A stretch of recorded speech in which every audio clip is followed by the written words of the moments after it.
Welcome to Grace Abounds. I'm Pastor Emily Baton. Today, I will be sharing with you my Sunday sermons from St. John's Lutheran Church in Palm Desert, California. Thank you for joining us, and may you find grace, peace, and comfort in the message today.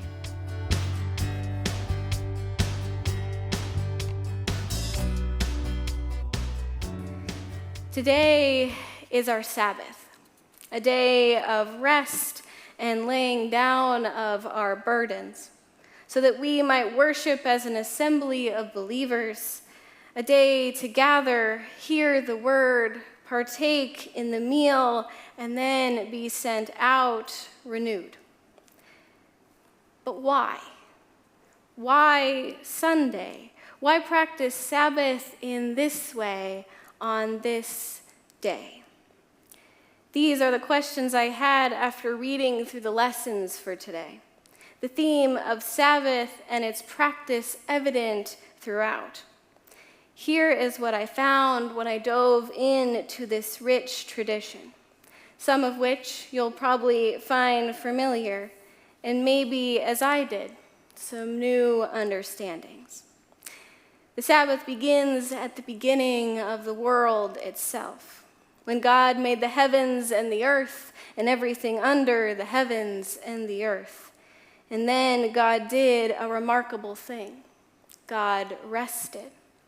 As it proclaims in Genesis, so God blessed the seventh day and hallowed it, because on it God rested from all the work that he had done in creation. Hallowed, made holy. But as Moses brought the commandments to remember the Sabbath and keep it holy in the same way. Holy meaning set apart from. The seventh day, therefore, became the holy for the Jewish people, what we would designate as Saturday. Sabbath being Shabbat in Hebrew, meaning rest. It became a way to distinguish God's chosen people as holy in the world. This united Sabbath with corporate worship and gathering in the synagogue. And with united practice came regulations to make sure, as it says in our reading from Isaiah, to refrain from trampling the Sabbath. Regulations like the ceasing of work on the sixth day so as not to work on the seventh. Shabbat practices laid out 39 classifications of work, some of them written in Damascus manuscripts. Things like no foolish speech, no fasting, no discussion of future work, no preparation of food, no harvesting, wearing of clean clothes, no cruelty to animals, and no carrying of water, among many others. This is where the leaders of the synagogue come in, to observe the regulations of the Sabbath. And this is where Jesus comes in, to do his favorite thing, upend the regulations. When Jesus heals the crippled woman on the Sabbath, he's going up against these regulations on the traditions. So, is Jesus trampling on the Sabbath? Well, as it says in Mark, the Sabbath was made for humankind and not humankind for the Sabbath. So the Son of Man is Lord even of the Sabbath.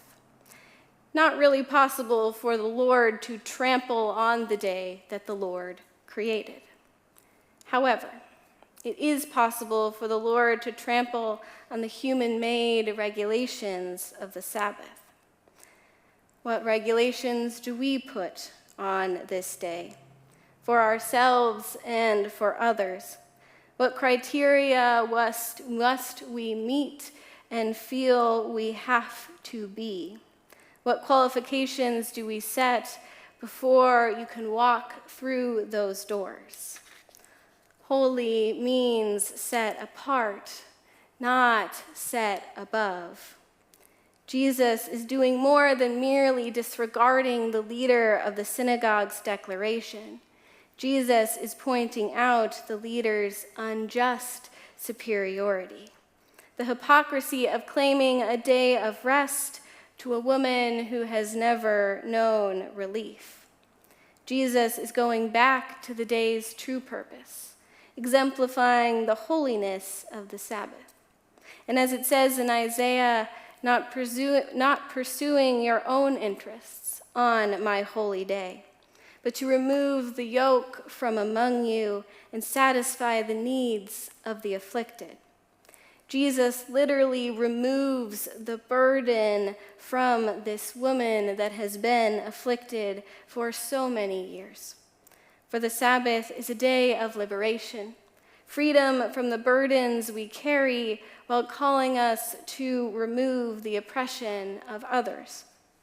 The definition of Sabbath is connected to Jubilee, the commandment of God creating a tradition of forgiving debt, freeing the captives, and renewing the land every 7 years. Jubilee is not just a promise of God's, but a promise of ours, to alleviate the burdens of others. We bear the load of lifting up those around us. And this is the easy yoke of Jesus that we remember on the Sabbath day. As the leader points out again and again to Jesus, he could have healed on another day, but he didn't. He healed on this holy day as a sign of God's unregulated, liberating love, just as all of Jesus' life, death, and resurrection was a sign, a reminder of the grace of God. It is what the followers of Jesus remembered as they honored the Sabbath.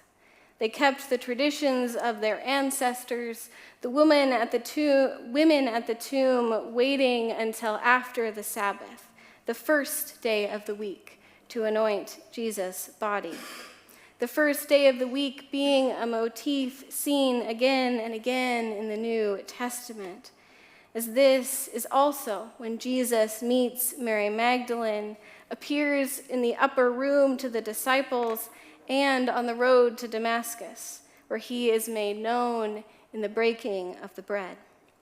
It was the significance of the first day of the week and example set that influenced the early Christians to begin to gather in their homes and temples on the first day, Sunday. Became the day of assembly, and it did so because it was the first day of God's creation, the day of Jesus' resurrection, and the day Jesus appeared to his disciples and taught them. The 8th day, if you will, a holy and liminal space set apart from, a day of resurrection and new creation where the week ends and yet newly begins.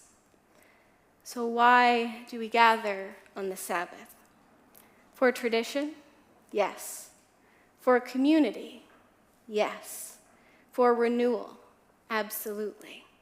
So that this holy day, through the power of the Spirit, may orient us to a holy life, set us apart by walking alongside all of creation. Amen. Thank you for listening. Each week's episode is edited by Nick Cox with music by St. John's Worship Band. This week's sermon is by me, Pastor Emily Baton. Make sure to subscribe, and if you would like to know more about St. John's mission to know Christ and make Christ known, please visit our website at stjohnslutheran.church. May God be with you this day.